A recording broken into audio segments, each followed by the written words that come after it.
என்னுடைய மன்னிப்பை கோரிக்கொள்கின்றேன் அண்ணா. 2-3 விஷயங்களை உங்களிடம் வைக்க வேண்டும் என்பது எங்களுடைய நோக்கம். என்னோடு நம்முடைய தலைவர்கள் எல்லாம் இருக்கிறாங்க. முதல்ல நம்முடைய அமைச்சர் KN நேரு அவர்கள் சார்ந்திருக்கக்கூடிய துறையில தொடர்ந்து முறைகேடுகள் வந்து கொண்டே இருக்கிறது. நம்ம பார்த்த இதற்கு முன்பு என்போர்ஸ்மெண்ட் டைரக்டரேட் அமலாக்கத்துறை அவர்கள் அக்டோபர் 2025 888 கோடி ரூபாய் ஊழல் நடந்திருப்பதை சுட்டிக்காட்டி நம்முடைய பொறுப்பு டிஜிபிக்கு ஒரு கடிதம் எழுதியிருந்தார்கள். அமலாக்கத்துறையை பொறுத்தவரை அந்த கடிதத்தில் குறிப்பிட்ட 150 நபர்கள் பின் பாயிண்ட் பண்ணி கொடுத்திருந்தாங்க. வாட்ஸ்அப் சாட்டு, எப்படி பணம் மாறி இருக்கு, குறிப்பா நேரு அவர்களுடைய அமைச்சர் இருக்கக்கூடிய துறையில இன்ஜினியர் அபிஷியல்ஸ் அவர்களுக்கு அந்த பரீட்சைக்கு 25 லட்சத்திலிருந்து 35 லட்சம் ரூபாய் வாங்கியது ஏற்கனவே பத்திரிகையாளர் சந்திப்பில் பேசியிருக்கோம். நான் டீட்டெயிலா போக விரும்பலீங்கன்னா அது உங்களுக்கு தெரியும். அது சம்பந்தமாக இதுவரை ஒரு வழக்கு கூட காவல்துறை பதிவு செய்யவில்லை. இது முதல். இரண்டாவது, மறுபடியும் நம்முடைய அமலாக்கத்துறை தமிழகத்தினுடைய பொறுப்பு டிஜிபி அவர்களுக்கு மறுபடியும் ஒரு கடிதம் எழுதியிருக்கிறாங்க. டிசம்பர் 3 கடிதம் எழுதியிருக்கிறாங்க. அதுல 258 பக்கம் அந்த கடிதம். இரண்டாவது முறை இது திரு நேரு அவர்கள் சம்பந்தப்பட்ட முனிசிபல் அட்மினிஸ்ட்ரேஷன், வாட்டர் சப்ளை, நகராட்சி நிர்வாகத்துறையில குடிநீர் வழங்கல், அந்த துறையில 1020 கோடி ரூபாய் ஊழல் நடந்திருப்பதற்கான ப்ரூஃப் அட்டாச் பண்ணியிருக்கிறாங்க.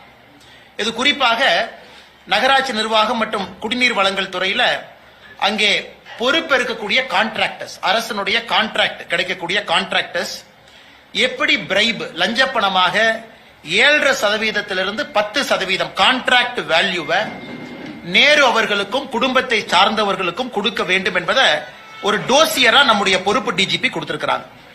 இதில் நீங்க நல்ல இந்த டோசியரை பாத்தீங்கன்னா இது தமிழ்நாட்டில் மத்திய அரசு பணத்துல கட்டப்படக்கூடிய பப்ளிக் டாய்லெட், சானிடேஷன் சர்வீஸ், சுகாதாரத்துறை சம்பந்தப்பட்டது, நபார்டு வங்கியினுடைய பணத்தை வாங்கி நடக்கக்கூடிய ப்ராஜெக்ட், வாட்டர் ரெனோவேஷன் ஒர்க், அதாவது ஆறு ஏரி சம்பந்தப்பட்ட வேலைகள், சிவிக் கன்ஸ்ட்ரக்ஷன் ப்ராஜெக்ட். இதுல மத்திய அரசினுடைய பணமும் கூட மாநில அரசுக்கு அது நேரு அவர்களுடைய துறையின் மூலமாக இம்ப்ளிமெண்ட் ஆகக்கூடிய முனிசிபல் அட்மினிஸ்ட்ரேஷன், வாட்டர் சப்ளை, இதுல 1020 கோடி ரூபாய் ஊழலை கண்டுபிடித்து 258 பக்கம் டோசியராக பொறுப்பு டிஜிபி கொடுத்திருக்கிறாங்க. கொடுத்து கிட்டத்தட்ட இன்னைக்கு டிசம்பர் 3 உங்களுக்கு கிட்டத்தட்ட 12 நாள் ஆகுது.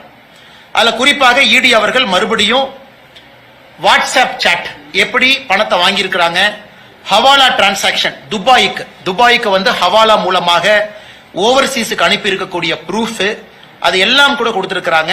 இதுல ரொம்ப அதிர்ச்சிகரமான விஷயம் என்னன்னா, இது அதிர்ச்சி தான், ஆனா ஆச்சரியம் இல்ல, நிறைய வாட்ஸ்அப் சாட்ல பார்ட்டி ஃபண்ட் மென்ஷன் பண்ணிருக்காங்க. பார்ட்டி ஃபண்ட் டிஎம்கேன்னு இருக்கு. அதையும் கூட அமலாக்கத்துறை அந்த 258 பேஜ் டோசியர்ல அதையும் கூட ஹைலைட் பண்ணிருக்காங்க. பார்ட்டி ஃபண்ட் அப்படின்னு அவங்க பண்ணி பிரைவ கலெக்ட் பண்ணிருக்காங்க. 7.5% 10% கான்ட்ராக்டர்ஸ். இது நேரு அவர்கள் சாதாரணமா பத்திரிகை நண்பர்கள் கேட்கும் பொழுது சாதாரணமா கடந்து போயிட்டாங்க. அதாவது இதுல ஒன்னும் உண்மை இல்ல, இது அரசியல் பழிவாங்கும் நடவடிக்கை, நான் இதன் மீது கோர்ட்ல பாத்துக்கிறேன், அங்க பாத்துக்கிறேன். அதனால் மறுபடியும் பத்திரிகையாளர் சந்திப்பில் நாங்க என்ன சொல்ல விரும்புறோம் அப்படின்னா, 888 கோடி ரூபாய் முதல் ஊழல் இன்ஜினியர் ரெக்ரூட்மெண்ட், ஒரு இன்ஜினியருக்கு 25 லட்சத்திலிருந்து 35 லட்சம் ரூபாய் லஞ்சம். இரண்டாவது, நேரு அவர்கள் துறையில கான்ட்ராக்ட் பெறக்கூடிய ஒப்பந்தக்காரர்கள் 7.5% 10% லஞ்ச பணம், அந்த பணம் துபாய்க்கு போகுது ஹவாலால, அதை அமலாக்கத்துறை மென்ஷன் பண்ணிருக்காங்க. பார்ட்டி ஃபண்ட்னு மென்ஷன் பண்ணிருக்காங்க. அப்படி இருந்தும் கூட அடிப்படை எஃப்ஐஆர் இதுல இல்ல. ஏன்னா எஃப்ஐஆர் ஃபைல் பண்ணாதான் அமலாக்கத்துறையை பொறுத்தவரை அவர்கள் அடுத்த கட்ட நடவடிக்கை, மணி லாண்டரிங் எல்லாம் அவங்க ஆக்ஷன் எடுக்க முடியும். இதையும் கூட உங்க கவனத்துக்கு கொண்டு வரும். மூன்றாவது, இன்று நேரு அவர்களுடைய அமைச்சரவையில் நடந்திருக்கக்கூடிய குளறுபடி. இன்னைக்கு பாத்தீங்கன்னா Tamil Nadu government of Tamil Nadu rural development and panchayat raj department, ஊரக வளர்ச்சி ஊராட்சி துறை, அதுல ஊராட்சி செயலாளர், பஞ்சாயத்து செக்ரட்டரி, ஊராட்சி செயலாளருக்கான ரெக்ரூட்மெண்ட் போயிட்டு இருக்கு. இந்த ஊராட்சி செயலாளர் ரெக்ரூட்மெண்ட் பாத்தீங்கன்னா ரிட்டன் எக்ஸாம், இன்டர்வியூ ரெண்டு சேர்த்தி தான். நான் எப்படி பார்த்தா இன்டர்வியூ இன்னைக்கு நாளைக்கெல்லாம் நடந்திருக்கணும். ஆனா நேத்து சாயங்காலம் டிசம்பர் 11 சாயங்காலம் ஒரு மெசேஜ் எல்லாத்துக்குமே குறுஞ்செய்தி வருது, இந்த மாதிரி இன்டர்வியூ கேன்சல் ஆயிருச்சு அப்படின்னு. இன்னைக்கு 12 இன்னைக்கு யாரெல்லாம் இந்த வெப்சைட் ஓபன் பண்ணி பாக்குறாங்களோ, ஊரக வளர்ச்சி மற்றும் ஊராட்சி துறை வெப்சைட் ஓபன் பண்ணி பாக்குறாங்களோ, எல்லாத்துக்கும் ஒரு பெரிய ஷாக் என்னன்னா, யாரெல்லாம் இன்டர்வியூக்கு குவாலிஃபைடு ஒரு புது லிஸ்ட போட்டிருக்கிறாங்க. அந்த லிஸ்ட் எவ்வளவு குளறுபடியா இருக்குன்னு ஒரு 3 உதாரணத்தை உங்களுக்கு நான் சுட்டி காட்டுறேன். உதாரணத்துக்கு கோயம்புத்தூர். இன்னைக்கு கோயம்புத்தூர் என்னோட செல்போன்ல வந்து கோயம்புத்தூர் இருக்கு. அதுல நீங்க யாரெல்லாம் செலக்ட் ஆயிருக்கிறாங்க, பிசி உமன், பிசி மேல், உதாரணத்துக்கு அதை எடுத்துக்கிட்டோம் அப்படின்னா, ஒரு பிசி உமன் வந்து 500 மார்க்குக்கு 494 வாங்கி செலக்ட் ஆயிருக்கிறாங்க, 493 வாங்கி செலக்ட் ஆயிருக்காங்க. அதே பிசி உமன் ரிஜெக்ஷன் பாத்தீங்கன்னா 500க்கு 496 வாங்கி ரிஜெக்ட் ஆயிருக்காங்க. சோ என்ன பேசிஸ்ல அவங்க லிஸ்ட் போட்டாங்கன்னு யாருக்குமே தெரியல. அதாவது இதுல வந்து இன்டர்னல் கோட்டா இருக்கு, அவங்க தமிழ் மீடியமா, அவங்க வந்து விட்டோவா, அவங்க வந்து மாற்றுத்திறனாளியா, இல்ல அவங்க வந்து இதற்கு முன்பே படை வீரரா இருந்திருக்கிறாங்களா அப்படிங்கிற வெயிட்டேஜ் வச்சு பார்த்தாலும் கூட இன்னைக்கு அவங்க வெளியிட்டிருக்கக்கூடிய ஊரக வளர்ச்சி மற்றும் ஊராட்சி துறை, அதுல ஊராட்சி செயலாளர் அதனுடைய லிஸ்ட நீங்க பாத்தீங்கன்னா சம்பந்தமே இல்லாத லோவர் மார்க் வாங்கினவங்க இன்டர்வியூ குவாலிஃபை இருக்கிறாங்க. சேம் பேராமீட்டர் மீட் பண்ணிருக்கக்கூடிய அதை விட அதிகமா மார்க் வாங்கி இருக்கிறவங்க குவாலிஃபை ஆகாம இருக்கிறாங்க. கோயம்புத்தூர், கரூர், மதுரை இந்த 3 மாவட்டத்தினுடைய லிஸ்ட நாங்க அனலைஸ் பண்ணதை பத்திரிகை நண்பர்களுக்கு இந்த பத்திரிகையாளர் சந்திப்பு முடிச்ச உடனே வாட்ஸ்அப்ல ஷேர் பண்றோம். அதாவது செலக்ட் ஆனவங்க கிரைட்டீரியா என்ன, நாட் செலக்டட் கிரைட்டீரியா என்ன, செலக்ட் ஆனவங்க கிரைட்டீரியாவோட நாட் செலக்டட் பெட்டரா இருந்தும் செலக்ட் ஆகல. சோ இவ்வளவு குளறுபடிகளை இன்னைக்கு வெளியிட்டிருக்கக்கூடிய லிஸ்ட், இதிலும் கூட லஞ்சம் கைமாறி இருப்பதாக பெரிய அளவுல குற்றச்சாட்டுகள் வந்து கொண்டிருக்கிறது என்று காலையிலிருந்து. ஆனால் தொடர்ச்சியாக ஒரு மூத்த அமைச்சருடைய துறை ஒரு மாதத்துல அமலாக்கத்துறையை பொறுத்தவரை 888 கோடி, அதன் பிறகு 1020 கோடி ரூபாய் இன்னொரு ஊழல், 3வது முறையாக இன்னைக்கு அவங்க வெளியிட்டிருக்கக்கூடிய இன்டர்வியூ பட்டியல், இதிலும் கூட பெரிய அளவுல குழப்பம் இருக்கு. ஆனா முதலமைச்சர் எதையும் கண்டுகொண்டதாக தெரியவில்லை, நேரு அவர்களும் எதையும் கண்டுகொண்டதாக தெரியவில்லை. இன்னைக்கு பொறுப்பு டிஜிபிக்கு பொறுப்பு டிஜிபி போட்டிருக்கிறாங்க. அதனால் யாருமே எஃப்ஐஆர் பதிவு செய்வதற்கு தயாராக இல்லை. இந்தியால எங்கேயும் நடக்காத அநியாயம் இங்க நடக்குது. அதனால இவ்வளவு ஊழல் குற்றச்சாட்டு மட்டுமில்ல, டோசியர் கொடுத்து ப்ரூஃப் கொடுத்தும் கூட நான் எஃப்ஐஆர் போட மாட்டேன் என்று ஒற்றை கருத்துல எங்க தமிழகத்தினுடைய காவல்துறையினுடைய உயரதிகாரிகள் இருக்கிறாங்க. இதை வந்து நம்முடைய பத்திரிகை நண்பர்களுக்கு நாங்கள் உங்க கவனத்துக்கு கொண்டு வர்றோம். அடுத்து இரண்டாவதுங்கன்னா எஸ்ஐஆரை பொறுத்தவரை ஃபேஸ் 1 தமிழகத்துல இன்னும் 3 நாட்கள் டிசம்பர் 14ஆம் தேதி வரை எக்ஸ்டெண்ட் பண்ணிருக்காங்க. அது வரைக்கும் நம்முடைய எனுமரேஷன் ஃபார்ம் கொடுக்கலாம். ஏற்கனவே பாரதிய ஜனதா கட்சி நாங்க சொன்னதுதான், 80 லட்சத்திற்கு மேல தமிழகத்தினுடைய வாக்காளர் பட்டியல்ல குறைந்தபட்சம் நீக்கப்பட வேண்டும் என்று சொல்லி இருந்தோம். இன்னைக்கு தேர்தல் கமிஷன் கொடுத்திருக்கிற டாக்குமெண்ட் படி 77 லட்சம் நீக்கி இருக்கிறாங்க. அதாவது இன்னைக்கு இந்த டிராப்ட் லிஸ்டுக்கு முன்னாடி டெய்லி கொடுக்கிற பிரஸ் நோட் அப்டேட் அடிப்படையில் 77 லட்சம் வாக்காளர்கள், 6,41 லட்சம் வாக்காளர்கள் எஸ்ஐஆருக்கு முன்னாடி, இன்னைக்கு வரைக்கும் 77 லட்சம் வாக்காளர்கள் death, shifted, absent, not found, இறந்து போயிட்டாங்க, மாறிட்டாங்க, பெர்மனன்ட்லி ஷிஃப்டட் மாறிட்டாங்க, காணாம போயிட்டாங்க, கண்டுபிடிக்க முடியல, இதர காரணங்கள் 77 லட்சம். அப்ப நீங்க பாத்தீங்கன்னா தமிழகத்துல கிட்டத்தட்ட 12%. ஒரு வாக்காளர் பட்டியல்ல 12% வாக்காளர்கள் இன்னைக்கு வந்து வரைவு வாக்காளர் பட்டியல்ல இல்லை என்பது ஒரு விதத்துல பெரிய ஒரு ஆச்சரியம் மட்டுமல்ல, அதிர்ச்சியும் கூட. அப்படின்னா இந்த பட்டியலை வச்சுதான் நம்ம லோக்சபா தேர்தலையே சந்திச்சிருக்கிறோம். 2024 லோக்சபா தேர்தலில் இந்த பட்டியலை வச்சுதான் நம்ம சந்திச்சிருக்கிறோம். 12% வாக்காளர்கள் இல்லை. இன்னைக்கு அடுத்த இந்த 14 டிசம்பர் இந்த ஃபேஸ் முடிஞ்சதுக்கு அப்புறம் டிசம்பர் 19ஆம் தேதி வரைவு வாக்காளர் பட்டியல் வெளியிட இருக்கிறாங்க. அதை வந்து கண்ணும் கருத்துமா நம்ம பார்க்கணும். கிட்டத்தட்ட 80 லட்சத்திற்கு மேல நீக்கப்பட்டாங்கன்னா தமிழ்நாட்டினுடைய வாக்காளர்கள் 5.5 கோடிக்கு வந்துருவாங்க. 5,60,00,000, 5,62 லட்சத்துக்கு வந்துருவாங்க. இதுவும் கூட தமிழக மக்களுடைய கவனத்துக்கு நாங்கள் ஒரு அரசியல் கட்சியாக கொண்டு வருகின்றோம். எந்த அளவுக்கு வாக்காளர் பட்டியல் 2024 சரி பார்த்தாங்க, 2023 சரி பார்த்தாங்க, 2022 சரி பார்த்தாங்க, எல்லா வருஷமும் சரி பார்த்துக்கிட்டே இருக்கிறாங்க. அப்படி இருந்து இந்த எஸ்ஐஆரை இன்டென்சிவா பண்றதுனால 77 லட்சம் பேர் நீக்கப்பட்டிருக்கிறாங்க. இதை முதலமைச்சர் இதை புரிந்து கொள்ள வேண்டும். எஸ்ஐஆரை எதிர்க்கிறேன் முதலமைச்சர் சொல்லிக் கொண்டிருக்கின்றார்கள். 12%, 100 பேர் வாக்காளராக இருக்கக்கூடிய இடத்துல 12% வாக்காளர்கள் இன்னைக்கு நீக்கப்பட்டிருக்கின்றாங்கன்னா இந்த 2024 எஸ்எஸ்ஆர் சம்மரி ரோல்ல பெரிய தவறு நடந்திருக்குது. அது இன்னைக்கு எஸ்ஐஆர் மூலமாக சரி செய்யப்பட்டு கொண்டிருக்கிறது. அதனால் நிச்சயமாக இது எஸ்ஐஆர் முதல் கட்ட வெற்றி தான். முதல் கட்ட வெற்றி நம்ம பார்க்கிறோம். அடுத்து நடக்கக்கூடிய 2வது ஃபேஸ் 19 டிசம்பர்ல இருந்து ஜனவரி 19 வரைக்கும் நீக்கப்பட்டவங்க, தெரியாம நீக்கப்பட்டவங்க அல்லது தெரிஞ்சே இருக்கிறவங்க, objection period, claims and objection period, அதையும் கூட பாரதிய ஜனதா கட்சி மிக கம்பீரமாக அதை எடுத்து அதையும் கூட கவனத்துக்கு கொண்டு வருவோம். 2026 தேர்தலை பொறுத்தவரை சுத்தமான நியாயமான ஒரு தேர்தலாக அது நடத்தப்பட வேண்டும் என்பது எங்களுடைய நோக்கம். மூன்றாவது, நீதியரசர் திரு GR சுவாமிநாதன் அவர்களுடைய வழக்கு, அவர் நடத்தி கொண்டிருக்கக்கூடிய வழக்கு. இன்னைக்கு பாராளுமன்றத்தில் லோக்சபால அந்த ஜட்ஜஸ் என்கொயரி ஆக்ட் அதன் அடிப்படையில் 100 லோக்சபா எம்பி கையெழுத்து போட்டு கொடுத்தா இம்பீச்மெண்ட் ப்ராசஸ் ஆரம்பிக்கும். At least process will get started. இன்னைக்கு 120 பேர் கையெழுத்து போட்டு கொடுத்திருக்கிறாங்க. இன்னைக்கு பாராளுமன்றத்தில் நம்முடைய உள்துறை அமைச்சர் அமித்ஷா அவர்கள், தெற்கு தொகுதி எம்பி தேஜஸ்வி சூர்யா அவர்கள், நிறைய நம்முடைய மூத்த தலைவர்கள் எல்லாம் கோடிட்டு காட்டுறாங்க. எப்படி திராவிட முன்னேற்ற கழகத்தை அமித்ஷாஜி சொன்னாங்க, இந்தியா அரசியல் சரித்திரத்துல முதலாக ஒரு நீதிபதி தீர்ப்பு கொடுத்ததற்காக அந்த நீதிபதியின் மீது இம்பீச்மெண்ட் ப்ராசஸ் கொண்டு வந்திருக்கிறாங்க. இன்னைக்கு இந்தியால 11 பேருக்கு மேல இம்பீச்மெண்ட் ப்ராசஸ் ஆரம்பிச்சிருக்கிறாங்க. வெற்றிகரமாக நடந்ததில்ல, 11 பேருக்கு மேல ஆரம்பிச்சிருக்கிறாங்க. அதுல 10 பேருக்கு மேல நீங்க பாத்தீங்கன்னா யாரும் இதுக்காக கிடையாது. பணம் வாங்கி இருக்கிறாங்க, அல்லது வீட்டுல பணம் இருந்துச்சு, அல்லது கூட இருக்கக்கூடிய இவங்களை தவறான முறையில் நடத்தி இருக்கிறாங்க, இந்திய இறையாண்மைக்கு எதிராக அவங்க நடந்திருக்கிறாங்க. இப்படித்தான் இருந்திருக்கோ தவிர அவங்க ஒரு தீர்ப்பு கொடுத்திருக்கிறாங்க அப்படிங்கறதுக்காக கிடையாது. அதனால இன்னைக்கு திராவிட முன்னேற்ற கழகம் அதை அப்படியே மாத்தி அந்த இம்பீச்மெண்ட் நோட்டீஸ்ல திரு GR சாமிநாதன் அவர்கள் மீது பல அவதூற பரப்பி இருக்கிறாங்க. குறிப்பிட்ட ஒரு சமூகத்தினுடைய வழக்கறிஞர்களுக்கு மட்டும் முன்னுரிமை கொடுக்கிறாரு, அவருடைய ஜாதியை உள்ள கொண்டு வந்திருக்கிறாங்க, இந்திய இறையாண்மைக்கு எதிராக இருக்கிறாங்க. இவ்வளவு பொய்களை பாராளுமன்றத்தில் பேசியதை நம்முடைய உள்துறை அமைச்சர் அவர்கள் சுட்டி காட்டியிருக்கிறாங்க. இதுல உத்தவ் தாக்கரே போன்றவர்களும் கூட இதுல அவங்களுடைய கட்சி சார்பாக கையெழுத்து போட்டிருப்பது நமக்கு அதிர்ச்சியும் வேதனையும் அளிக்கிறது. அதனால் நிச்சயமாக ஒரு பக்கம் நம்ம பார்க்கிறோம், GR சாமிநாதன் அவர்கள் கடந்த 8 ஆண்டுகள்ல பெரிய கேசஸ் 75,000 கேஸ் சால்வ் பண்ணிருக்கிறாங்க. நம்ம பார்த்தோம், 75,000 கேஸ் ஹையஸ்ட் வெல் பெர்ஃபார்மிங் ஜட்ஜஸா இருக்கிறாங்க. அப்படி இருந்தும் திராவிட முன்னேற்ற கழகம் இந்திய அளவுல நம்முடைய ஜுடிஷியரியினுடைய நடவடிக்கையை கேலி குத்தாக்கி இருக்கிறாங்க. நம்முடைய நீதி அரசர்களுக்கு ஒரு விதமான பயத்தை ஏற்படுத்தி இருக்கிறாங்க. யாராவது நேர்மையா தீர்ப்பு கொடுத்தா நமக்கும் இந்த நிலைமை தான் நடக்கும் அப்படிங்கிற ஒரு பயத்தை திராவிட முன்னேற்ற கழகத்தினுடைய எம்பிக்கள் பாராளுமன்றத்தில் ஏற்படுத்தி இருக்கிறாங்க. உங்களுக்கு தெரியும், இந்த நோட்டீஸ் கொடுத்ததுக்கு அப்புறம் ஸ்பீக்கர் 3 பேர் கொண்ட குழுவை உருவாக்குவாங்க.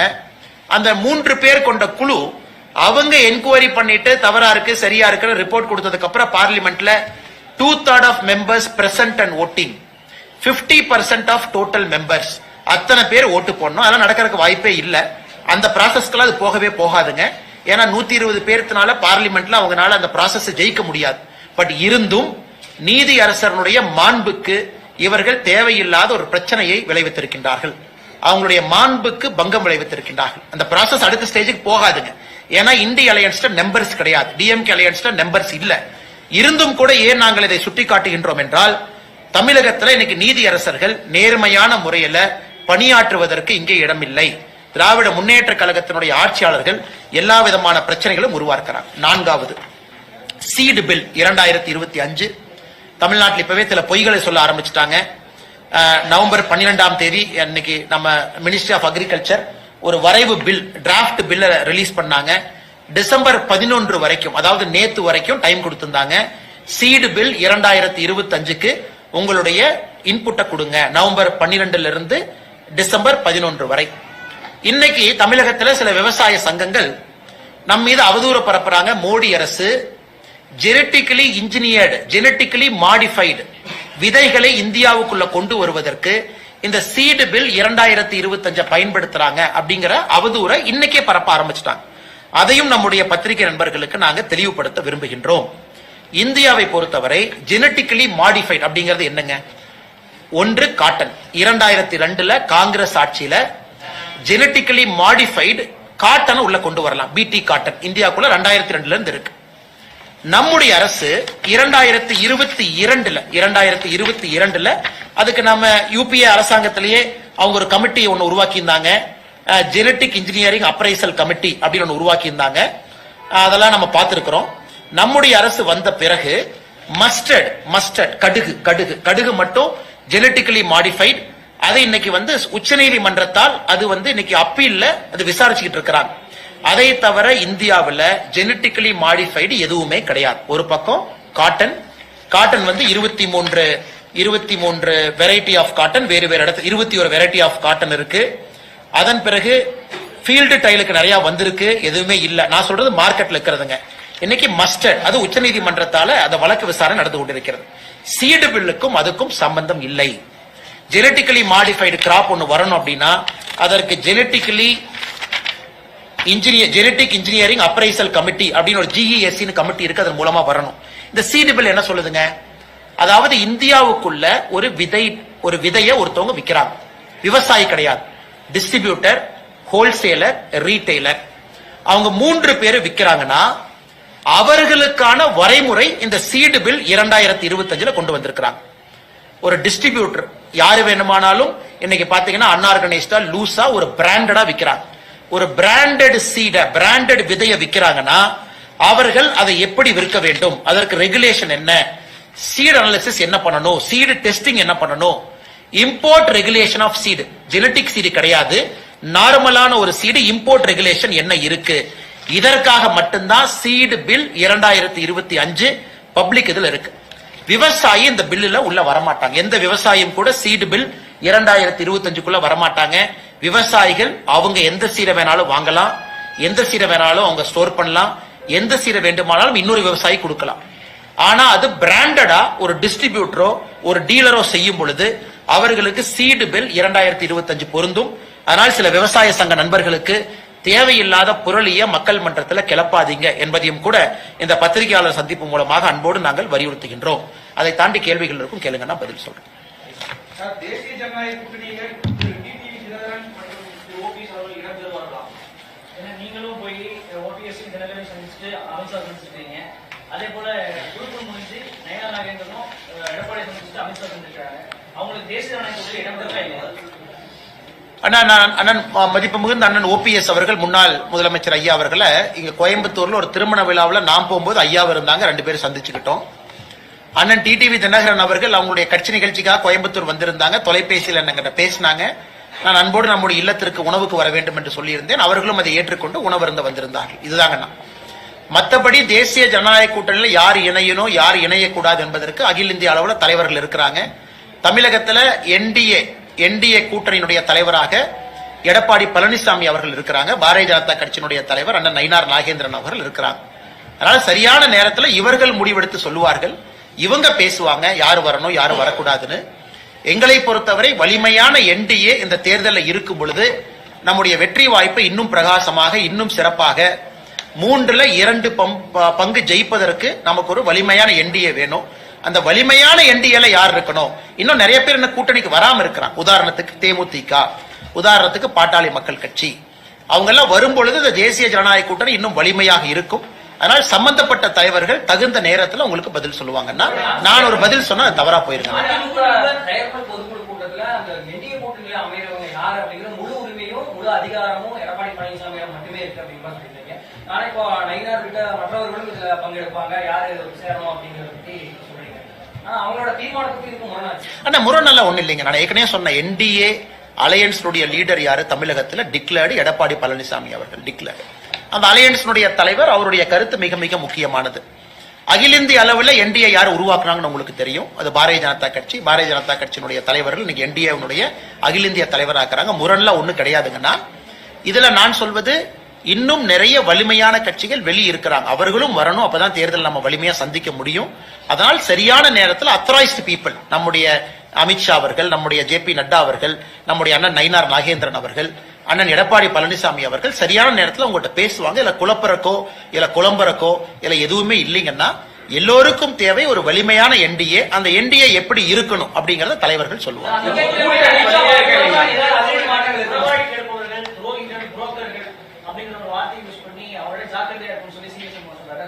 ஆனா எல்லோருமே ஜாக்கிரதையா இருக்கணும். அது ஏன் ஒரு கட்சி ஜாக்கிரதையா இருக்கணும்? எல்லா கட்சியும் எல்லார்ட்டையும் ஜாக்கிரதையா இருக்கணும். ஆனா அதிமுகவை பொறுத்தவரை அவங்க பொதுக்குழுவுல அந்த தலைவர்கள் பேசுறாங்க. அவர்கள் பேசுவதற்கு அவர்களுக்கு முழு உரிமை இருக்கு. அவங்க அந்த கட்சியை வலிமைப்படுத்துவதற்காகத்தான் அதிமுக கட்சி நடத்துறாங்க. அவங்க பேசுனதுல நான் எதுவும் தவறாக பார்க்கல. அவங்க கட்சிக்காக அவங்க பேசுறாங்க. சோ ஒரு கட்சியும் அந்த கட்சிக்காக பேசணும். அதனால அவர்கள் பேசினா எதுவும் தவறாக பார்க்கல. அவங்க கட்சிக்காக பேசுறாங்க. பாரதிய ஜனதா கட்சி எங்க கட்சிக்காக பேசுறோம். என்டிஏ என்று வரும்பொழுது எல்லோரும் ஒருங்கிணைந்து இந்த தேர்தலை வெற்றி பெற வேண்டும் என்பதற்காக சந்திக்க போறோம். அதனால இப்படி பேசினாங்க அப்படி பேசினாங்க, ஒருவேளை உங்களை பத்தி பேசியிருப்பாங்களோ ஒருவேளை அவங்களை பத்தி பேசியிருப்பாங்களோ, அதெல்லாம் எனக்கு முக்கியம் கிடையாதுங்கன்னா, அவங்க பொதுக்குழுவுல அவங்க பேசக்கூடிய கருத்துக்கு நான் எப்படி பொறுப்பேற்க முடியுங்கன்னா, கிளாரிபிகேஷன் வேணும்னா பேசின சம்பந்தப்பட்ட தலைவர்கள்ட்ட நீங்க தான் கேட்கணும். என்னை பொறுத்தவரை அந்த கட்சி தலைவர்கள் அவங்க பொதுக்குழுல பேசுறதுக்கு அவங்களுக்கு உரிமை இருப்பதாகத்தான் நான் பார்க்கின்றேன். அண்ணா அதான் நான் சொல்றேங்கண்ணா, அது அவங்ககிட்ட தான் கேட்கணும். என்னை பொறுத்தவரை அவங்க மாற்று கட்சியை குறிப்பிடல, என்னை பொறுத்தவரை அவங்க தவறா பேசல, என்னை பொறுத்தவரை அவங்க பொதுக்குழுவில் அவங்க பேசியிருக்கிறாங்க.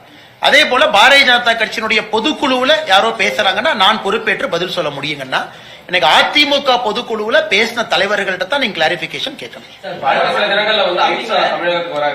ஆனா இல்லைங்கண்ணா, நீங்க டிவியில போட்டிருக்கிறீங்க இந்த மாதிரி டென்டேட்டிவா. அமித்ஷா அவர்கள் வருவதை நம்முடைய மாநில தலைவர் அவர்கள் உறுதிப்படுத்துவாங்க. ஏன்னா அவங்களும் டெல்லி போயிருக்கிறாங்க. இன்னைக்கு வந்து ஒரு முக்கியமான ஒரு பெரிய தலைவருக்கான ஸ்டாம்ப் வெளியீட்டு விழா டெல்லியில் நடக்குது. நம்முடைய பாரதிய ஜனதா கட்சியினுடைய தலைவர்கள் எல்லோரும் பங்கேற்கிறாங்க.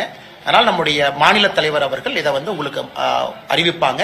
ஆனா நிறைய இடத்துல நீங்க போட்டிருக்கிறீங்க டென்டேட்டிவ் வருவாங்க அப்படின்னு. அமித்ஷாஜி அவர்கள் விரைவில் வருவாங்க. எப்ப வருவாங்க என்பதை மாநில தலைவர் அவர்கள் அறிவிப்பாங்க.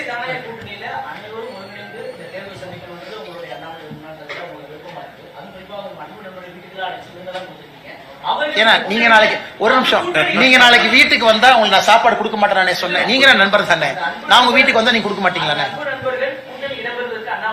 அண்ணா அண்ணா அதுக்குள்ள நான் அத்தரைஸ் டு ஸ்பீக். நான் சொன்ன அந்த 4 பேர் பட்டியல நான் இல்ல. என்னுடைய கருத்தை நான் சொல்லலாம். அமித்ஷா அவர்கள் பேர் சொன்னேன், நட்டா அவர்கள் பேர் சொன்னேன், மாநிலத்தினுடைய தலைவர் நயினார் நாகேந்திரன் அவர்கள் பேர் சொன்னேன், தமிழ்நாட்டுடைய என்டிஏ தலைவர் திரு எடப்பாடி பழனிசாமி அவர்கள் இருக்கிறாங்க. எங்களுடைய விருப்பத்தை ஒரு க்ளோஸ்டு டோர் ரூமுக்குள்ள நாங்க சொல்லலாம், தலைவர்கள்ட்ட சொல்லலாம், வெற்றி பெறுவதற்கான வாய்ப்புகளை சொல்லலாம். ஒருத்தர் வந்தா என்ன ஓட்டு வரும், வரலினா என்ன ஓட்டு போகுங்கிறத நாங்க சொல்லலாம். அனுபவத்தின் அடிப்படையில் 2021 பார்த்திருக்கோம், 24 பார்த்திருக்கோம், நாங்க எல்லாமே சொல்லலாம். பட் பொது வெளியில யார் இடம்பெற வேண்டும், யார் இடம்பெறக்கூடாது என்பது தலைவர்கள் சொல்லுவாங்க. எல்லோரும் ஒருமித்த கருத்து வலிமையாக இருக்க வேண்டும் என்பது எங்களுடைய ஒருமித்த கருத்து. அண்ணா அண்ணா அடுத்து கொண்டு வரேன்.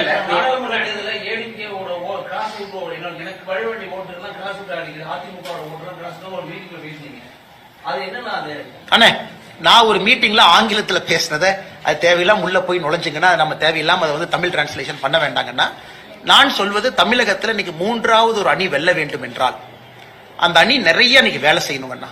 ஏன்னா மக்களை பொறுத்தவரை ஒரு தேர்டா ஒரு பார்ட்டி ஜெயிக்கணும் அப்படின்னா அது அவ்வளவு ஈஸி கிடையாதுங்கண்ணா. தமிழ்நாட்டில் வந்து அவ்வளவு ஈஸி கிடையாது, கேரளாவும் அதே தான்.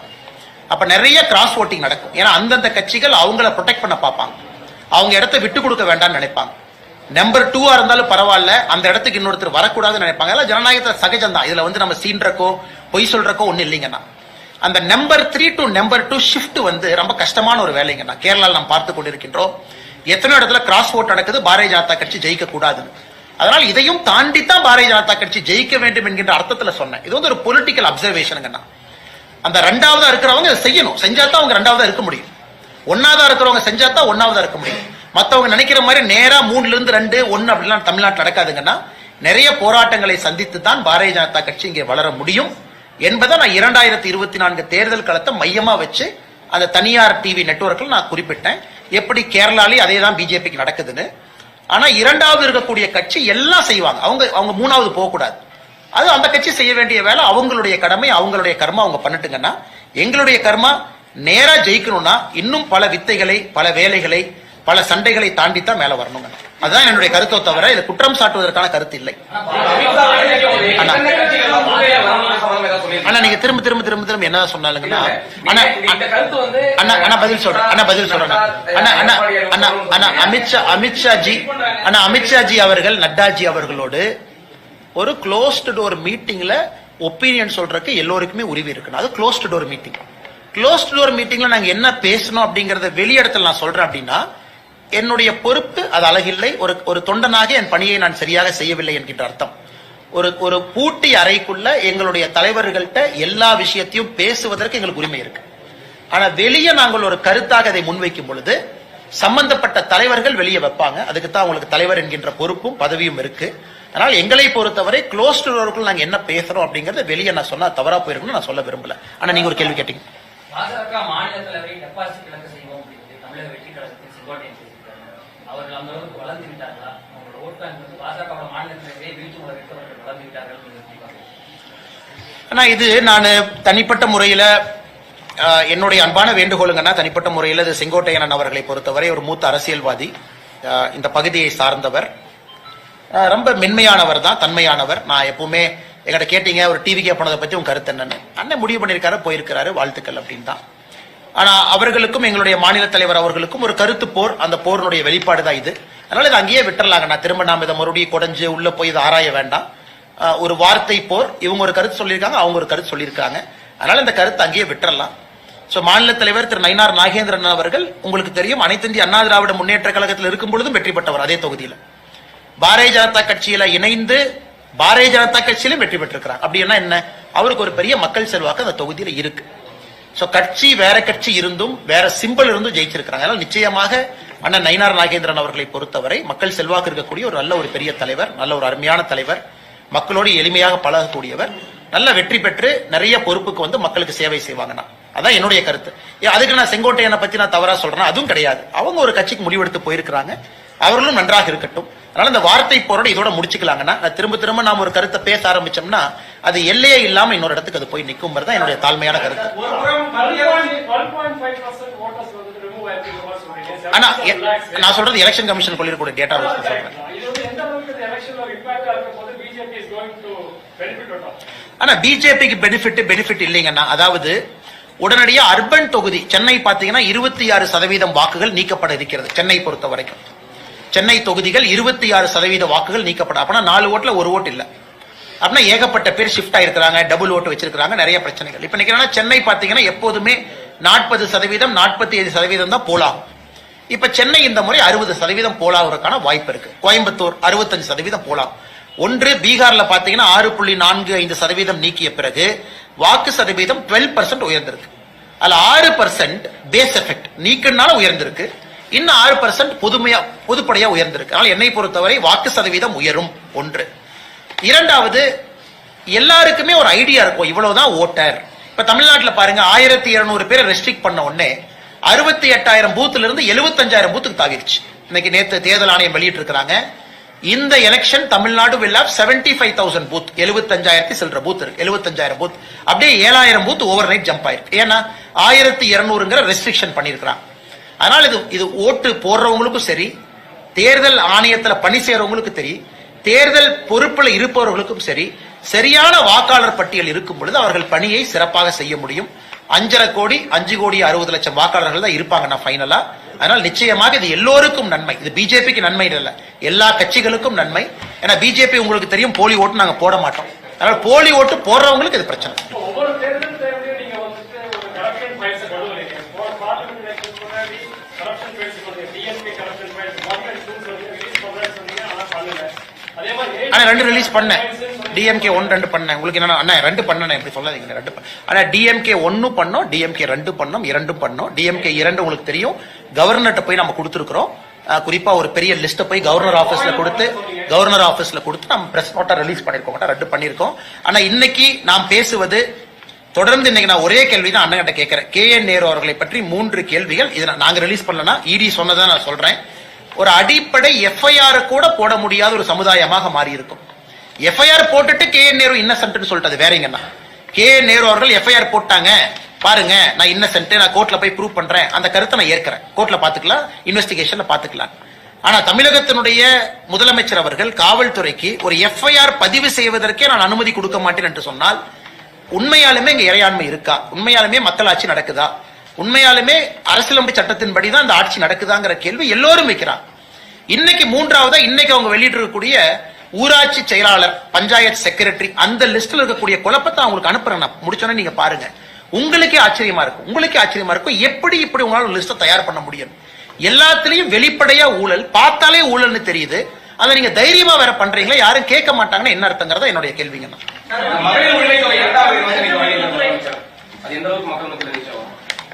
ஆனா இன்னைக்கு முதலமைச்சர் அவர்களை பொறுத்தவரை அவர் கையில் இருக்கக்கூடிய கடைசி அஸ்திரம் மகளிர் உரிமை தொகையை உயர்த்துவது, பொங்கல் தொகுப்புல பணம் கொடுப்பது, மகளிர் உரிமை தொகையில அதிக சகோதரிகளை கொண்டு வந்து சேர்ப்பது, இதுதான் கடைசி அஸ்திரம். இதை தவிர ஒரு அஸ்திரம் கிடையாதுங்க.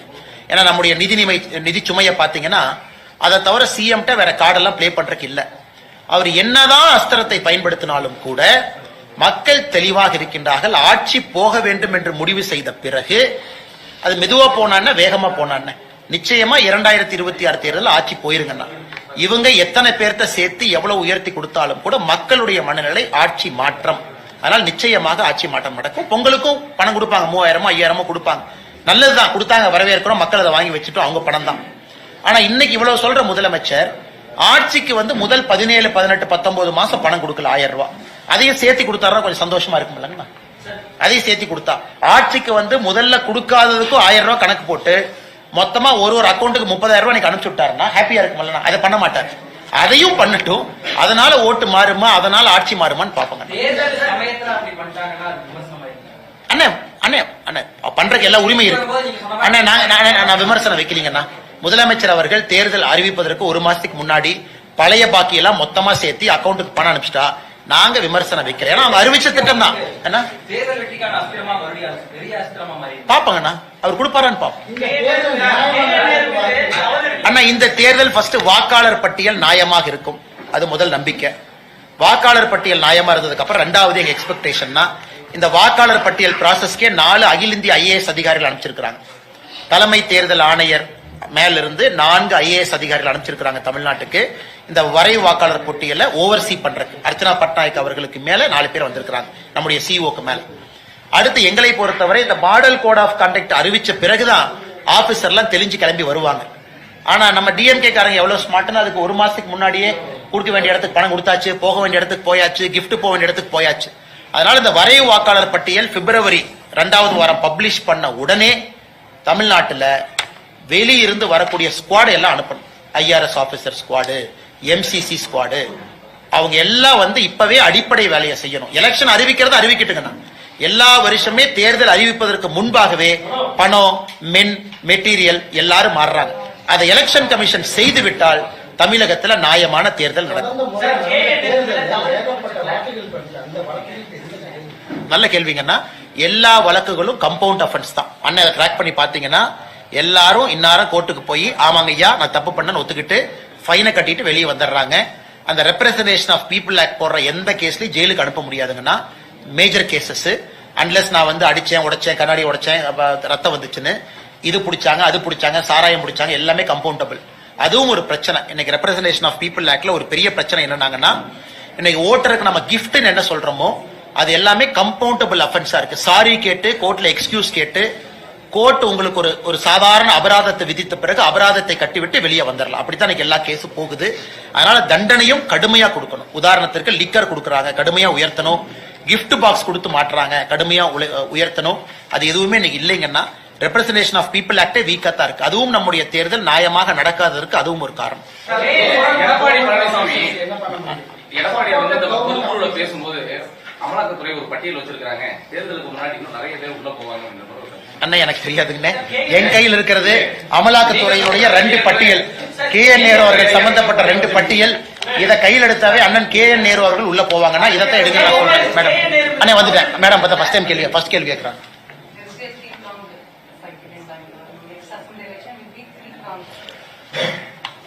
அடுத்த தேர்தலை பொறுத்தவரை அது 3 முனை தேர்தலா அப்படின்னு கேட்டீங்கன்னா இப்போதைக்கு 4 முனை தேர்தல். ஏன்னா அண்ணன் சீமான் அவர்கள் இருக்கிறாங்க, திரு விஜய் அவர்கள் இருக்கிறாங்க, NDA இருக்கு, இந்திய அலையன்ஸ் இருக்கு. அதனால் 4 முனை தேர்தல் இருக்கு. இந்தியாவில் நாம 4 முனை தேர்தலை ரொம்ப குறைவாகத்தான் பார்த்திருக்கின்றோம். சரியான 3 முனை தேர்தலே குறைவாகத்தான் பார்த்திருக்கிறோம். இந்திய அளவில் நம்ம பார்த்தது கிடையாதுங்க. அதனால் நிச்சயமாக NDA திரு எடப்பாடி பழனிசாமி அவர்கள் ஒரு நம்பர் கொடுத்திருக்கிறாங்க, 210 அப்படின்னு சொல்லியிருக்கிறாங்க. பொதுக்குழுவில் 234க்கு 210 அப்படின்னு ஒரு நம்பர் கொடுத்திருக்கிறாங்க. அது ஒரு வரலாற்று சிறப்புமிக்க ஒரு நம்பர். நிச்சயமாக அது வருவதற்கும் வாய்ப்பு இருக்கு. NDA அது வருவதற்கு வாய்ப்பு இருக்கு. காரணம் திமுகவின் மீது கோபம். வலிமையான NDA வரும் பொழுது அந்த நம்பர் நிச்சயமா தமிழ்நாட்டில் வரும். இன்னும் காலம் இருக்கு, பொறுத்திருந்து பார்ப்போம். நிச்சயமா ஆனால் அப்புறம் பேசுவோம், டைம் இருக்குல்ல.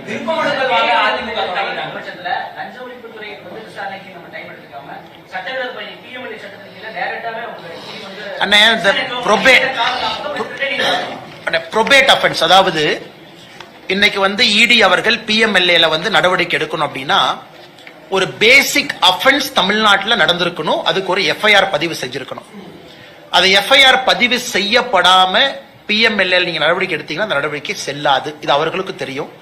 மணல் கேஸை பொறுத்தவரைக்கும் அதான் பிரச்சனை ஆச்சு. பேசிக் அஃபென்ஸ் எங்க, எஃப்ஐஆர் எங்க, உச்சநீதிமன்றத்தில் தள்ளுபடி ஏன் பண்ணாங்கன்னா, தமிழ்நாடு அரசு எஃப்ஐஆர் ரெஜிஸ்டர் பண்றது இல்ல. அதை தாண்டி இடி வர்றாங்க. இடி மணி லாண்டரிங் என்கொயரி பண்றதுக்கான அதிகாரம் இருக்கு. அதனாலதான் இடி திரும்ப திரும்ப கேட்கறாங்க, நீங்க எஃப்ஐஆர் பதிவு செய்ய வேண்டும்னு திரும்ப திரும்ப கேட்கறாங்க. இன்னைக்கு ரெண்டாவது கேள்வி, ஒருவேளை இவங்க எஃப்ஐஆர் பதிவு செய்யல, யாராவது பொதுநல வழக்கு போட்டு உயர்நீதிமன்றத்தில் ஆர்டர் வாங்கி எஃப்ஐஆர் பதிவு செய்ய முடியுமான்னு கேட்டா முடியும். இந்த பத்திரிகையாளர் சந்திப்பே ஒரு விதத்தில் அதுக்கு தான் நடத்திக்கிட்டு இருக்கோம். பத்திரிகையாளர் சந்திப்பிலையும் சொல்லி இருக்கின்றோம், இடியும் சொல்லி இருக்கு. இடி தனிப்பட்ட முறையில் அது ஒரு ஏஜென்சி. நாங்க பொதுநல வழக்குல யாராச்சும் பிஜேபியில இருந்து போறாங்க அப்படின்னா கூட முறைப்படி பத்திரிகையாளர் சந்திப்புலையும் நாங்க சொல்லி இருக்கிறோம். அத பத்திரிகை நண்பர்கள் பேப்பர்ல பிரசுரம் பண்ணிருக்கீங்க. அப்படி இருந்தும் எந்த நடவடிக்கை இல்லை அப்படின்னா பொதுநல வழக்குக்கு வாய்ப்பு இருக்கு. அதனால இதனுடைய next natural course of action பொதுநல வழக்கு. மத்திய அரசு மீதும் மத்திய அமைச்சர்கள் மீதும் தொடர்ந்து குற்றம் சாட்டு ஒருபுறம் வச்சிட்டு இருக்காரு.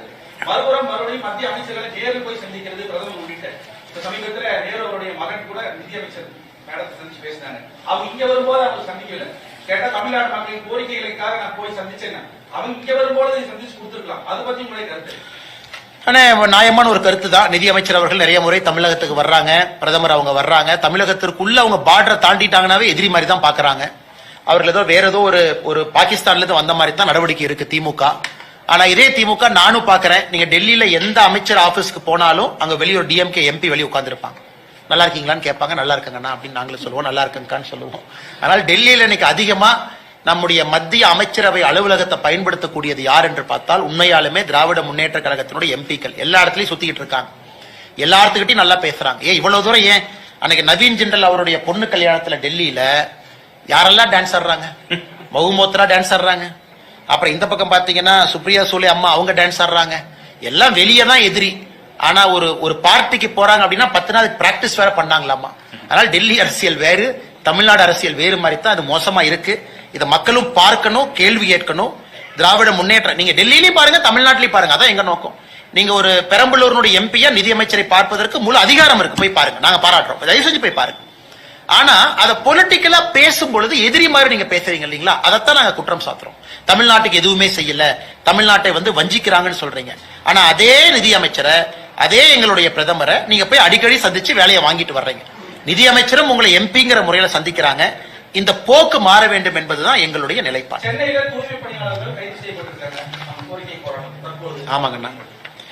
ஆனா இன்னைக்கு இது முதல் கிடையாது, முடிவு கிடையாது. இது நடந்துகிட்டே தான் இருக்கு. காரணம், இன்னைக்கு திராவிட முன்னேற்ற கழகத்தை பொறுத்தவரை சென்னை, தமிழ்நாடு முழுவதுமே தூய்மை பணியாளர்கள் இந்த ப்ராசஸே ஒரு மோசமான ப்ராசஸா மாத்தி வச்சிருக்காங்க. நீங்க ஸ்டடி பண்ணீங்கன்னா அது ஃபுல்லா இன்னைக்கு அவங்களால ஹேண்டில் பண்ண முடியலங்கண்ணா. குப்பை என்பதை ஹேண்டில் பண்ண முடியல. எல்லாம் பிரைவேட் கான்ட்ராக்ட் கொடுத்துட்டாங்க. பிரைவேட் கான்ட்ராக்ட்ல அவங்களுக்கு ஒரு சம்பளத்தை பிக்ஸ் பண்ணிருக்காங்க. அந்த சம்பளத்துல ஒரு பகுதியை கொடுக்கறாங்க, ஒரு பகுதியை கொடுக்கல. தேர்தல் வாக்குறுதியில பெர்மனன்ட் பண்றோம்னு சொல்லிட்டாங்க. எந்த நகராட்சி, கார்பரேஷன், பேரூராட்சி யாருகிட்டையும் நிதி கிடையாது, பணம் கிடையாது. இன்னைக்கு நீங்க நாளை காலையில தூய்மை பணியாளரை பெர்மனன்ட் பண்ணீங்கன்னா சம்பளம் கொடுப்பதற்கு அரசு கிட்ட பணம் இல்லை. ஆனா தேர்தல் வாக்குறுதி பண்ணிட்டாங்க. இந்த மெஸ்ஸ திராவிட முன்னேற்ற கழகம் தான் உருவாக்கினாங்க. அவங்க தான் உருவாக்கி இருக்கிறாங்க. இன்னைக்கு உதாரணத்துக்கு திருப்பூர் இந்த பக்கம் பாத்தீங்கன்னா நம்ம இந்த பகுதியில போராட்டம் நடந்து கொண்டிருக்கிறார்கள். பல்லடத்துக்குள்ள இடுவாய் பகுதியில. ஏன்னா திருப்பூருடைய குப்பையை கொண்டு வந்து இங்க கொட்டுறாங்க. இவங்க பிரச்சனை பண்றாங்க. திருப்பூருக்குள்ள இருக்கக்கூடிய அந்த எம்சிசி மிஷன்ஸ் 13 மிஷன் வேலை செய்யல. இன்னைக்கு தமிழ்நாடு முழுவதுமே குப்பை காடுகளாக மாறி இருப்பது திராவிட முன்னேற்ற கழகத்தினுடைய சாதனை. குறிப்பாக தூய்மை நகரத்துல ஒரு நகரும் இந்தியாவில் கடைசி இடத்துக்கு போட்டி போட்டுக் கொண்டிருக்கின்றோம். சென்னை ஆரம்பித்து, மதுரை ஆரம்பித்து, திருச்சி ஆரம்பித்து. ஏன்னா இந்த ப்ராசஸே தவறு. அதனால அடுத்து வரக்கூடிய ஆட்சி இதை எல்லாம் சரி பண்ணி முதல்ல இருந்து சிஸ்டத்தை திரும்ப கொண்டு வந்து கான்ட்ராக்டர்ஸ் எல்லாத்தையும் திரும்ப வெளியே போக வச்சு மறுபடியும் முதல்ல இருந்து ஆரம்பிச்சா மட்டும்தான் அதுக்கு சொல்யூஷனா தவறுங்கன்னா இதுக்கு சொல்யூஷன் கிடையாது. இது என்ன பண்றாங்க, போராடினா கைது, மண்டபத்தில் வச்சுக்கிறாங்க, நைட்டு 10 மணிக்கு ரிலீஸ் பண்றாங்க. காலையில போய் கான்ட்ராக்டர் நெகோசியேஷன். அடுத்து நான் போய் நாங்க தூய்மை பணியாளருக்கு காலை உணவு கொடுப்போம். உடனே இவர் வர்றாரு, நம்ம சேகர் பாபு அமைச்சர். அவங்களுடைய இதை கோவத்தை குறைக்கிறதுக்கு காலை உணவு கொடுப்போம், இட்லி கொடுப்போம் சொல்லி அப்புறம் ஒரு 10 வாரம் சமாதானப்படுத்துவாங்க. மறுபடியும் போராட்டம். இதுக்கு முடிவே கிடையாது. நாங்கள் தூய்மை பணியாளர்களோடு இருக்கின்றோம். தூய்மை பணியாளர்களுக்கு நேர்மையான ஒரு முடிவு கொடுக்க வேண்டும் என்றால் இன்னைக்கு திராவிட முன்னேற்ற கழகம் உருவாக்கி இருக்கக்கூடிய இந்த மெஸ்ஸ அதை ஃபுல்லா கிளியர் பண்ணிட்டு ஆரம்பத்திலிருந்து ஆரம்பித்து தான் அதை சால்வ் பண்ணுங்கண்ணா. அமைச்சர் மனோ தங்கராஜ் திருப்பரங்குன்றத்துல ஏன் கார்த்திகை தீபத்தை தமிழக அரசு ஏத்தலைன்னு கேட்டா படமையெல்லாம் எரிக்கணும் அப்படின்னு சொல்லியிருக்காரு. ஆனா மனோ தங்கராஜ் அவர்கள் அவங்க ஊரு கிள்ளியூர்ல நேற்று நம்முடைய ஜி.ஆர். சுவாமிநாதன் அவர்கள் குறிப்பிட்டு காட்டியிருக்காங்க. கிள்ளியூர்ல மயிலாடும் பாறை ஒரு பாறை இருக்குங்கண்ணா கிள்ளியூர்ல. அங்க வில்சன் ஒருத்தர் மதுரை பெஞ்ச் மெட்ராஸ் ஹைகோர்ட்ல கேஸ் போடுறாரு. ஜட்ஜ் ஆர்டர் போறாரு. சுவாமிநாதன் அவர்கள் இல்ல மயிலாடும் பாறைக்கு மேல எடுத்த முருகரை கொண்டே மறுபடியும் வைங்க டைரக்ஷன் கொடுக்கிறாரு. முருகரை கொண்டே மயிலாடும் பாறையில கிள்ளியூர்ல வைங்க.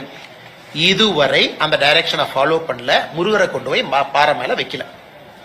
இதே ஜி.ஆர். சுவாமிநாதன் அவர்கள் திருப்பரங்குன்றத்துல தீபத்தூண்ல தீபம் ஏத்தணும், அதையும் ஃபாலோ பண்ணல. இதே ஜி.ஆர். சுவாமிநாதன் அவர்கள் திண்டுக்கல்ல இன்னொரு பகுதியில கிறிஸ்தவர்கள் இந்துக்கள் ஃபைட் பண்றாங்க, அங்க கார்த்திகை தீபம் ஏத்தணும், அதையும் ஃபாலோ பண்ணல. அதனால இன்னைக்கு இந்த அரசு நியாயப்படி இது 356 பயன்படுத்த வேண்டிய அரசு. ஒரு கோர்ட் கொடுக்கக்கூடிய டைரக்ஷனே ஃபாலோ பண்ணலீங்கன்னா அந்த அரசுக்கு என்னென்ன வேலை? ஆனா மோடி அவர்களோ மத்திய அரசோ வேற யாருமோ இன்னைக்கு 356 பயன்படுத்துறதே கிடையாது. காரணம் எல்லாமே நியாயமா நடக்கணும், நேர்மையா நடக்கணும், எல்லாமே இறைமாட்சியின்படி நடக்கணுங்கிற ஒரே காரணத்துல மோடி அவர்கள் எங்கேயுமே 356 பயன்படுத்தியதில்லை, பயன்படுத்த போறது கிடையாது. அதனால இவங்க இவ்வளவு தவறுகளை செய்து கொண்டே இருக்கின்றார்கள் ஆட்சியாளர்கள். இதை நாங்க மக்கள் மன்றத்தில் வைக்கிறோம். 2026 இதற்கான பதில் வரும் என்று நினைக்கின்றோம். அதனால மனோ தங்கராஜ் அவங்க திருப்பரங்குன்றத்தை பார்க்கறத பக்கத்துல கிள்ளியூர் இருக்கு, மயிலாடும் பாறை பக்கத்துல இருக்கு, அதை பார்த்து விட்டு மதுரை உயர்நீதிமன்றம் கொடுத்திருக்கக்கூடிய தீர்ப்பை கிள்ளியூர் மயிலாடும் பாறையில இம்ப்ளிமெண்ட் பண்ண சொன்னா நாங்க சந்தோஷமா இருக்கும். திருப்பரங்குன்றத்தில் இருக்கக்கூடிய அந்த கல் தேசிய அளவில் திருப்பரங்குன்றம் சம்பந்தமா போராட்டம் சம்பந்தமா RSS சின்ன மீட்டிங் போட்டுருக்காங்க. ஆனா எனக்கு தெரியாதுங்கன்னா RSS தலைவர் திரு மோகன் பகவத் ஐயா அவர்கள் தமிழ்நாட்டில் 3 நாள் சுற்றுப்பயணம் முடிச்சுட்டு இப்பதான் போயிருக்கிறாங்க. எங்களுடைய RSS மூத்த தலைவர்கள் அவங்க எல்லாம் முடிவெடுப்பாங்க. பாரதிய ஜனதா கட்சியை பொறுத்தவரை சகோதரர் சூர்யா அவங்க கைது செய்யப்பட்டாங்க, காவல்துறை தாக்குனாங்க, அந்த காட்சியெல்லாம் நம்ம பார்த்தோம். நயினார் நாகேந்திரன் அவர்கள் மாநில தலைவரை கைது பண்ணாங்க, சம்பந்தமே இல்லாம அதெல்லாம் பார்த்தோம். பாரதிய ஜனதா கட்சி போராடி கொண்டிருக்கிறது, தொடர்ந்து போராடும். இந்த கல் சர்வே கல் தான் சொல்லி இன்னைக்கு நீதிமன்றத்தில் தமிழக அரசு கூட அண்ணே மறுபடியும் நம்ம சொல்லுகின்றோம்னா இன்னைக்கு அவங்க ஏஎஸ்ஐ வைத்து யாரை வைத்து அவங்க போட்டாலும் கூட ட்ரிக்னோமெட்ரிக்கல் சர்வே ஆஃப் இந்தியா அப்ப கொண்டு வந்தது பிரிட்டிஷ் காலத்துல 1800 லேட் 1800 இருந்து கதை சொல்றாங்க. இது உறுதியாக இது சர்வேக்கள் கிடையாது. ஆர்கியாலஜிக்கல் சர்வே ஆஃப் இந்தியா யாரோ ஒரு நாள் அதிகாரிகளை மேல அனுப்பிச்சிருக்கிறாங்க. அவங்க என்ன ரிப்போர்ட் கொடுத்தாங்கன்னு தெரியாதுங்கன்னா இது எல்லோருக்குமே தெரியும். நம்ம கிட்ட சான்று இருக்கு, பல இலக்கிய சான்று இருக்குது. அது தீபத்தூண் 2 லிட்டர் மேல எண்ணெய் பிடிக்க முடியும். சர்வேக்கள் 2 லிட்டர் எண்ணெய் ஊத்துறதுக்கு எதுக்கு சர்வேக்கள் வைக்க போறாங்கன்னா கார்பன் டேட்டிங் எல்லாம் எடுத்து பாத்திரலாங்கன்னா எல்லாத்துக்குமே தெரியும் அந்த தூண் எத்தனை நாள் அங்க இருக்குன்னு. அதனால தமிழக அரசு பொய்யின் மீது பொய்யை சொல்லி அவங்க தான் மாட்டிக்க போறாங்க.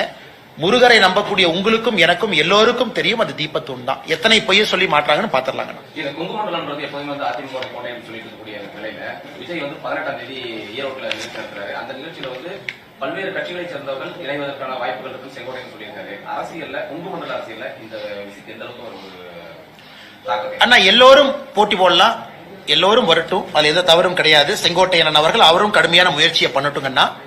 ஆனா மக்கள் ஆட்சியை மாற்றணும்னு முடிவு பண்ணிட்டா கடைசியில எப்படி ஓட்டு போடுவாங்கன்னா ஆட்சி அமைக்க தகுந்தவர் யார், யாருகிட்ட ஆட்சியாளர்கள் இருக்கிறாங்க, யாருகிட்ட எம்எல்ஏஸ் வருவாங்க, யாரு எம்எல்ஏவை எனக்கு பழக்கம், எந்த எம்எல்ஏவை நான் வீட்டுல போய் பார்க்க முடியும், எந்த எம்எல்ஏ ஆல்ரெடி இருந்திருக்கிறாங்க, இப்படித்தான் மக்களுடைய மனசு இருக்கும். அதனால நீங்க இன்னைக்கு என்ன வேணாலும் சொல்லுங்க, இது கடைசி நேரத்துல இந்த 3 முனை தேர்தல் நாம இன்னைக்கு சொல்றது கடைசி நேரத்தில் இது பாத்தீங்கன்னா என்டிஏவை நோக்கி இது நகர ஆரம்பித்து விடும். அப்படித்தான் எல்லா எலெக்ஷனும், பீகார் அதே தான் நடந்துச்சு, பிரசாந்த் கிஷோர் அப்படிலாம் சொன்னீங்க. அதனால திரு விஜய் அவர்கள் தமிழக வெற்றி கழகம் செங்கோட்டையன் கடுமையா முயற்சி பண்ணட்டுங்கன்னா. ஆனா மக்களுடைய மனநிலையை பொறுத்தவரை கடைசி நேரத்தில் அப்படி இருக்காதுங்கன்னா இது வேறு மாதிரி தான் மாறும். அதை நீங்களும் பார்க்க போறீங்க, நானும் பார்க்க போறேன். பெருமளவு வெற்றி, பெரிய வெற்றி தேசிய ஜனநாயக கூட்டணி பெறப்போகிறது. அதை பார்க்கத்தான் போகிறோம். இன்னைக்குதான் ஃபர்ஸ்ட் டைம் பத்திரிகையாளருக்கே போர் அடிச்சு போச்சு.